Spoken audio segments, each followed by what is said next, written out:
I'm Brandon. And I'm Jesse. We're Cannabis School. Having cannabis-infused conversations With everyday people, cannabis companies, celebrities, and your mom. welcome to the Sesh. This is really purple. Yeah, dude, I wanted to bring you some. Purple. I know. I thought you would really enjoy this. It's a good strain, dude. It's a really good strain, so It must be. there you go. 7 grams. Yeah, I Damn, went through it pretty son. quickly, dude. Did you get this recently? Yeah. Like about a week ago. All right. Week and a half ago. I'll let you finish your So, what was I saying? Impromptu. Yeah. So, say you're setting up a family reunion, you can do that. Say you want to set up a date, you can do that one. Say you want to set up a friend gathering. I thought about church. Sending it through this Dude, would be that's funny. so cool. And after you have a meeting with them, you can rate them. Were they all that they said they were going to be? Like on a business side. Yeah. And you ask all these things. So what it does is it saves it for you.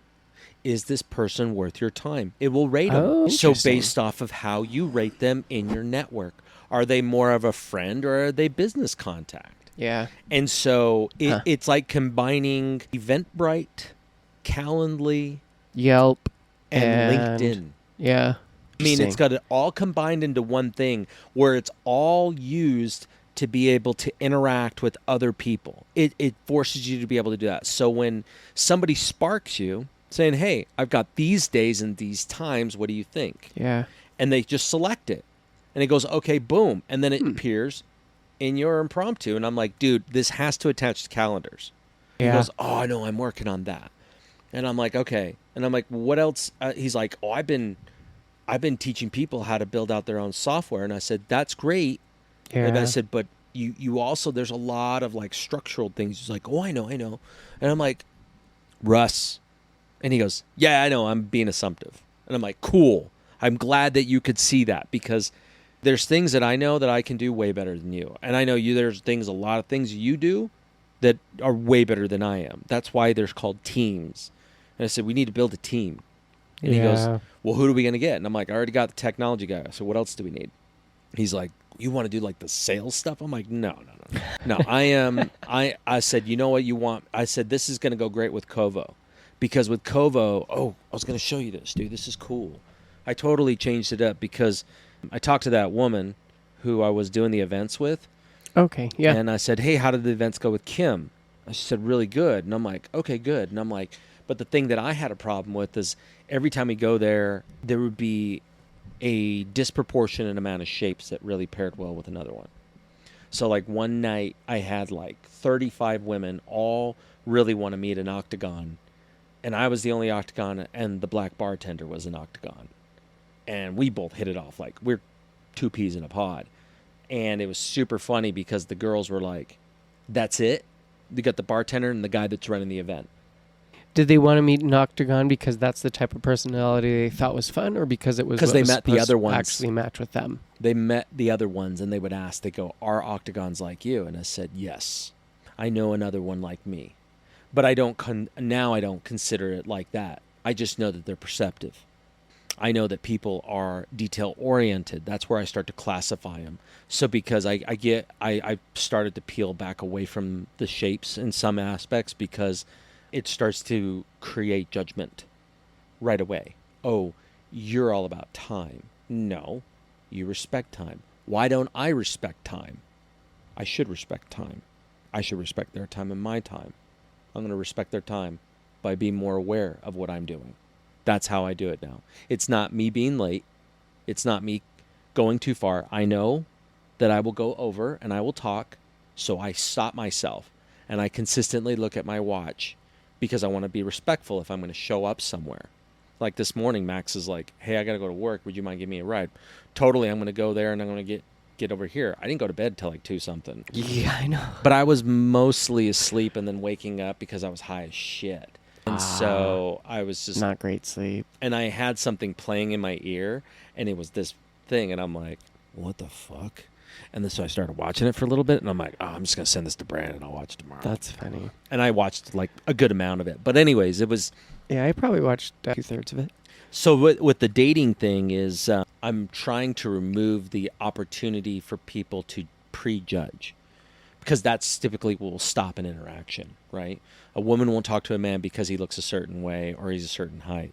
And a guy won't talk to a woman because she's a certain size. Or she looks a certain way, or Yes, she's out of his or league, she or wears, whatever it is. or her style's way Yeah. different, like a Yep. goth chick. Yep. Like, you don't know that goth chick could, like a guy I worked with over at Valcom, he was like, he could fit in like a 1950s remake movie where the guy works at the diner. He has like red hair, glasses, he's a fucking paper hat, and he'd come over there with skates and he'd deliver your You're all shakes. excited, yep. He's like, hey. And he married, his ex-wife was a stereotypical Mormon nice girl. His new wife that he's had for longer than his first wife, she has this giant tattoo all up her neck, all down her arms. And she's That's like, funny. she Yeah. doesn't look like they would pair, but they are amazing together, right? That's cool. So Yeah. these events that I did, they're rounds.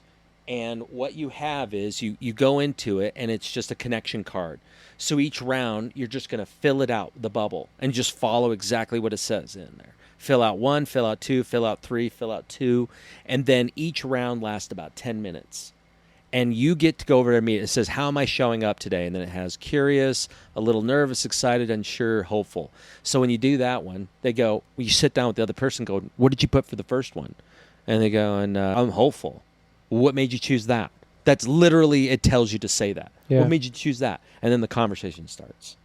So then you can learn to go, okay. And then the next one is important to me. Family, adventure, growth, faith, creativity. I mean, we could collect all of them. So if I limit you to 2, then you're like, Yeah. all right, I need to pick really which one. And then is that, why those 2?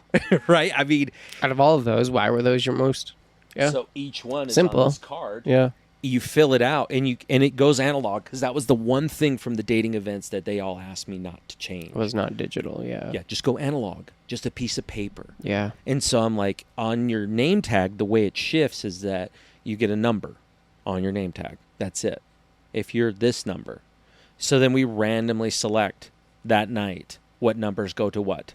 So everybody's going to go, 1s meet with 3s, 3s meet with 4s, and that way everybody can go and meet people. Yeah. And then the other thing is that this night is not necessarily for dating. This isn't speed dating. This is connection, speed connection. And this teaching you small things, like without me having to say to them going, hey, you want to see how I read people cold? Well, it costs this much. Like, fucking hell. I just want them to taste it. If they want more, they can have more. Yeah. You can go take the assessment and get your Kovo Navigator, and you can look at it going, oh, all right, cool, this is neat. And then the app later on will help you interact with you. It'll learn from you with the AI and the core 8 profiles that I have, and that feeds the algorithm in there where it goes, every day when you record your journal, the next day it'll give you prompts, either SMS or whatever way you want to communicate, but it'll say, remember to look at these things from your journals. It's helping you to just observe things. It's not trying to get you to change anything, because you don't need to change anything about you. Kim was right with that. You don't need to change anything about you. Who you are is awesome. It's awesome. I don't care what you do in your personal life. That has nothing to do with me. This is what I told somebody, and it came from you. And I said, you know what I'm racist with? What? I'm a bigot towards people who wipe side to side. Yeah. If they do that, savages. That's just disgusting. fucking- Why the fuck would you do Yeah. that? Right? Why are you doing this? I said that to somebody and they laughed their ass off. And I'm like, wait a minute. You mean front to back? And ladies, don't. It's not Yeah. back to front. You get Chaco Taco, right? Yeah. But it's those things where I started to realize that the observations of what I do make me more aware of, is this giving me not peace or happiness or anything like that one, but is it creating less friction? Because I noticed that less friction, and this came from the camping thing too. Our fight bred to this. Finally, the culmination of why was I not. That argument I had with you is something that was perpetual in my life. I gotta win. I wasn't trying to cry. I was just like, No. wow. Yeah. I gotta win. And it was taught to me at a young age that winning at all cost And so that's why my knees fucked up. That's why my shoulders are fucked Yeah. up. Because Well, winning at all cost has always been bred into me. I feel like mine was the same way growing up. Oh, 100%. That's why Your every sport- expectations. And my knees fucked up because I kept playing through it. My ankles are fucked from basketball and rolling. I'm going, it's fine. I'll just pop a Percocet, put on a brace, and I'll play the next 8 hours tomorrow. Yep. Like all of this shit where I'm like, okay, I'm invincible. I can just keep doing it and it's fine. And I'm like, no, I'm not. I learned that, and now I just fucking hurt from all those invincible moments. Well, in that invincible moments, when we think about our ego is driving, and it's not our consciousness. And I started to have this concept where I go, well, the ego drives what the world wants you to be, at least your perception of what you think the world wants you to be. Or how you need to be seen by the world. And But with your consciousness, you're aware of your surroundings, you're aware of your actions, and when you're interacting with others, you know, it's now just 100% what you said that day. You know, it's not like the coolest tagline in the world, but it is the best way to diffuse a situation. Are you trying to be right? Now that's in my head whenever I'm thinking about a response, where on Facebook, when I saw this dude who I barely know, right? I was in a networking group online, and we met, and he's like, we should get together. And I'm like, he sells real estate. And I'm like, looking to buy a home? I'm like, fuck no. But he said something that was extremely divisive because it was just for the purpose of being divisive. It wasn't really to get your opinion out it's there. to draw out the And this person, extreme. well, and for me, that's a character flaw for somebody who's going to 1 second talk about abundance and happiness and togetherness and stuff like that, and immediately goes into conflict because somebody made him mad. But it's the opposite way. You allowed yourself to get mad. You allowed yourself to be upset. So instead, I would sometimes respond. And then other times I would respond, and then I would stop myself like you would do with Season, and I'd delete it, and then I just move on. Now I'm just like, you obviously want conflict. I don't need to be around you anymore. I don't know who you are really. You know, you're not like even my brother. Me a lot. Yeah. I don't think I would have the patience now that I do if it wasn't for Season and for Cannabis, because Totally. that woman has taught me so much fucking patience. Oh yeah, dude. Oh yeah. And that's the thing, like I've noticed with that one and what I've noticed about other people. And so now the idea behind Kovo is just being able to build better conversations for better connections. So you're not, and it's not a teaching thing. Like all the small little like flow charts and stuff like that I've created, like here's a process you could go through that's helped me to realize these things, like with communication. And I was like, nope, that's hidden over here. I finished writing my book. Yeah. And it turned out really good. It's short. I've even got like the book art, everything like that. Chat was awesome. Helped me create that. So That's awesome. Put that together. Now I need to format it. And I don't know what I'm doing there to format it for print. Oh, yeah. I had to do that for Grandma and Grandpa Holt. Oh, really? When I was, all of their books, all their blue books, all of that editing, I was paid hourly to sit in their house and go through, and Grandma's like, all right, I need you to change this. I need you to fix punctuation. I need you to fix spelling. I need you to... So I would go through, and I was probably 10. That's 12. crazy. I would go and like proofread and clean up Grandma and Grandpa's books that they wrote. Yeah. That's cool. I totally forgot about that. Yeah. Yeah, dude. Yeah. No, that's super crazy. No, I guess it depends. What they might have specific requirements of formatting and that. Not necessarily but, like, that wouldn't be too bad. I'm trying to figure out like what it is. I think Steph has this program that she bought because she's been writing, and the program that she got is on Apple. And it'll organize everything from your notes, and then it'll format it ready for print. So I'm thinking that I can take my manuscript and drop it into her thing. I just gave it to her. Yeah, I've never given her anything that I've written, like my own thoughts. Yeah. So, but this one is 100%. I mean, it's edited a lot from like structure and stuff like that, from chats like, this is good, but you know, you're kind of going on here, so why don't we condense it? Here's a couple of other ideas. And I'm like, okay, I like that direction. And I'd go back and then I'd spit it back. It was like my editor constantly coming back and forth. So this would take me like a few months because Wiley told me, he's like, you got everything going really well. He's like, I like your brand. He goes, and I worked with what's his name? He helped out with the Myers-Briggs, their app, and then also with the color code guy. So he stopped Dr. something or other, but he's Dr. Hartman. So the Hartman color code. And that's really successful. And he's like, dude, every single one of these guys, I see them, they started with nothing and then they launch. The one thing that got them to launch was a book. He's like, you got to write a book. And I'm like, oh, Yeah. okay. And the book's just about self-awareness. It's just looking at you through a different lens and just asking questions, noticing things. And a lot of it's not talking about like what I was taught, probably you were taught, like the negative things you were doing. They're like, don't do that. Those are bad habits. But it's just something that you learn for your own preservation. And the only way that I can get better at something is to ensure that I'm modeling really well for other people. So the only way you can is if you're even aware of it in the first place. Well, it's like the kid in my neighborhood, when I was too high to talk about it earlier. He came over and his car was having these issues. And I'm like, oh, yeah, no problem. And I was like, let me fix that. And he goes, of course you'd fix it for me right now. And I'm like, what else is going on? He's like, my AC's blowing hot. I said, your refrigerant's gone. He's like, how do you know that? And I said, this is an old-ass Civic. Yeah. I said, get a recharger. I was like, that does wonders for those old Civics. yeah. Yep. I was like, you can actually use those. I said, newer cars, it's a little bit more of a bitch. I said, these ones are self-pressurized. It'll let you know if it's low. Yeah. And he goes, how much does this cost? Like $40? Maybe even less. They might even be 30. Yeah. Like, and I was like, get that. And he goes, oh, my brakes are kind of squealing. I'm like, come over and I'll do those for you. And he goes, really? I said, yeah, I'll show you how it's done.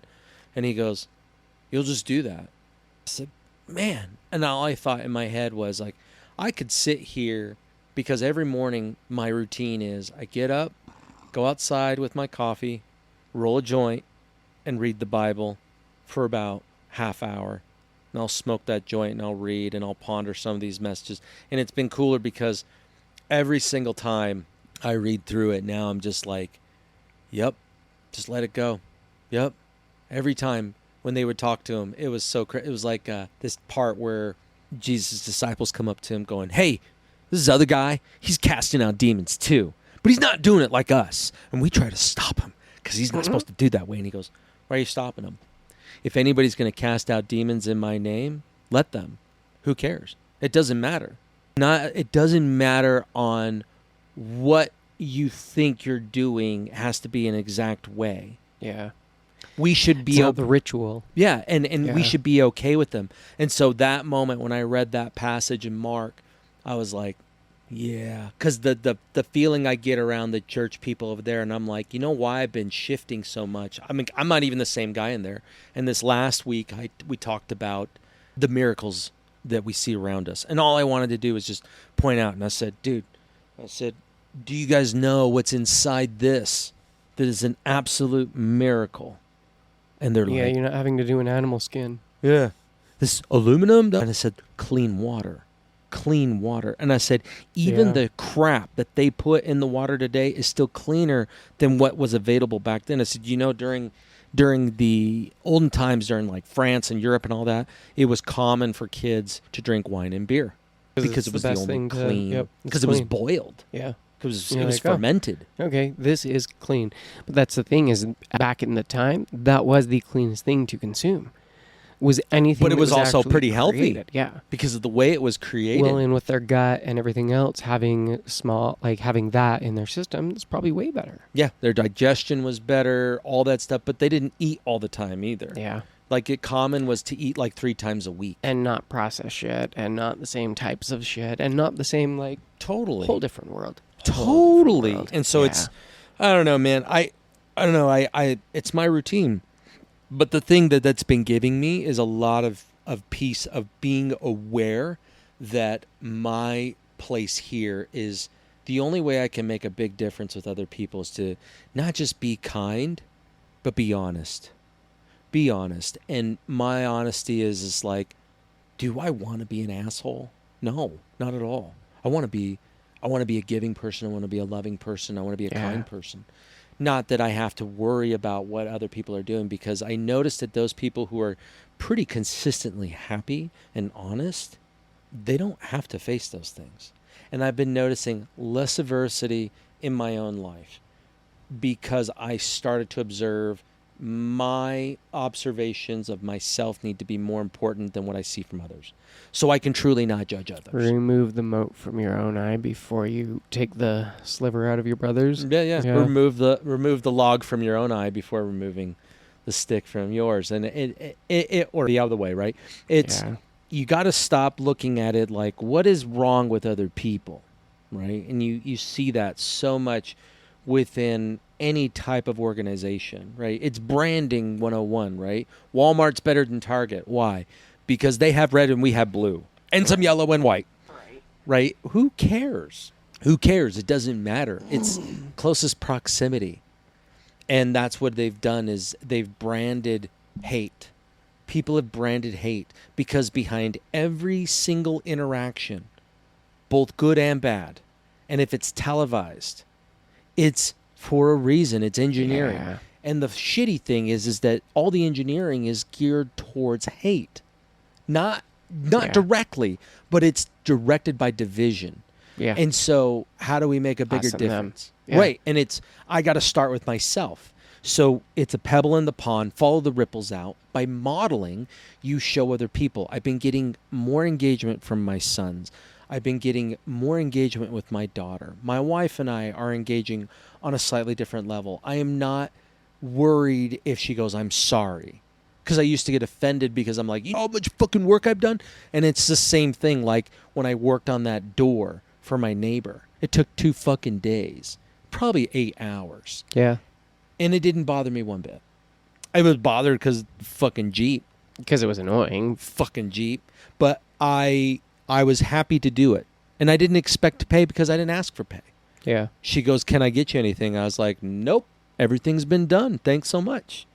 And he's like, you know, he sent me $100, which was very generous. And he's just like, well, I wanted to reimburse you. Plus I wanted to give you some money for it. And I said, totally fine. That would have cost him $500. Oh, yeah. And so I was just like, you know, but to me, what I wanted to show was like, hey, because he said to me, which was really sad to hear somebody who is a devout Christian say this openly when they said, this is beyond what a friend should do. But then Jesus said, what greater love that you could show than to spare your own life for a brother? I think that's what I miss is I have found deeper connection, and maybe it was me. It was me. Because when I was religious, when I was that, I was close-minded, I was ignorant, I was all of these things. So my interactions were to that level of understanding and that level of branded. And so it's just looking back going, but it's how many of those people in that situation? So their friendships are this deep. And, you know, they don't, so it's too much. It's too much to think that like, hey, I would be okay having that happen, or that they would offer to do that, or that would be, you know, it's not about that. And that's the hard part is that, you know, a lot of them, even the Mormons, have some right things. And what I mean by right is by following the way, living the thing. I mean, yes, there are some weird ass Mormons and they pay their tithing because they can buy their way into heaven, but the people do a lot of really selfless things too.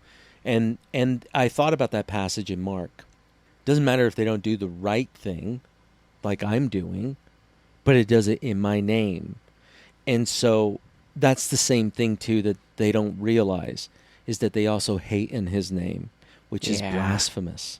That truly is an, oh my God, because God has no name like that. God is a more of like a status than an actual name. If we go back to the old Abrahamic one, it's Elohim, right? It was never God. No, it was never God. You know, what is it about it's Jesus? Like saying he was Elijah. Zeus. Yes. Zeus was a name. They were gods. Gods. God. So it's just higher beings. Yeah, it's like the president. Yes. You know, it's just a title. Just a title. It's a title. That's all it is.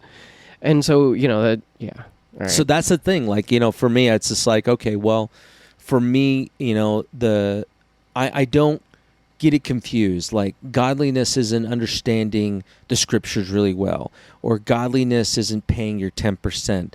It is truly living and walking the way. walking the path, and it's to Of say someone with that title. no, Well, no you not, just not think- the title. No. But like, you kind of think I'm just thinking like a king. A king Yeah. who holds the title of a king, well, he will present a certain way. He will act a certain way. He will treat people a certain way. His engagements will be a certain way because he is a king. This title, Mhm. this level of whatever, holds themselves to a certain standard. That if you are acting like a god, you are full of love. You are on a different act total than something else. So maybe Right. that type of title holds a sort of level of responsibility even within it, of like, Yeah. I hold myself responsible to this level because I'm smarter. I have, not as in like, oh, I'm smarter than you, but like, I have learned that this is more important, that this is the true value. Instead of placing it here, Mm. the person is the value. All of this is the value, that instead it's not my ego, it's not this, it's letting go of those and placing value and realizing that like, no, that other person is the value. This Well- interaction is the value. Like, these things are Yes. the value versus, the other ego side of it is like, well, but this is value and this is value and this is the value. And it's like a very... Well, it's like placing value in these things, right? They're just Things, objects. yeah.